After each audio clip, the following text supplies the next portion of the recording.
बघा, पहिली गोष्ट तर उद्याची जी सभा बोलवण्यात आलेली आहे ही सभा टोटली इल्लीगल आहे। ही सभा बोलवण्याचा अधिकार त्यांना कोणी दिला हे अजून आम्हाला तरी अधिकृतरित्या लेखीमध्ये कुठे माहिती नाही, आणि लेखीमध्ये त्यांना असा कोणीही चार्ज दिलेला नसल्यामुळे त्यांना ती सभा बोलवण्याचा काही अधिकार नाही, आणि ती सभा इल्लीगल असल्यामुळे ती सभा रद्द करण्यात यावी म्हणून जिल्हाधिकारी यांना आम्ही निवेदन दिलेलं आहे। ती सभा इल्लीगल आहे। मागे तेच ठराव 308 खाली त्यांनीच रद्द केले, त्यांनीच मागणी केली, आणि आता तेच ठराव परत ते नावं आणि चेहरे बदलून आणत आहेत।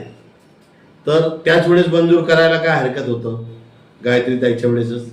म्हणून ही जी सभा इल्लीगल आहे, या सभेला मागील कोर्टाचा जो आदेश आहे तो कायम आहे की विदिन द स्टेप, प्रत्येक स्टेपला न्यायालयाच्या निर्णयाच्या अधीन राहील।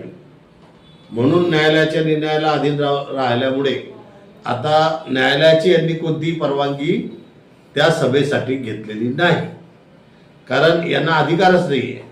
आणि दुसरा विषय की नगराध्यक्षपद हे जे आहे मागासवर्गीय महिलांसाठी राखीव आहे, आणि ज्या आमच्या शैलजाताई ज्या नारखेडे आहेत या ओबीसी प्रवर्गातून निवडून आलेल्या आहेत नगरसेविका।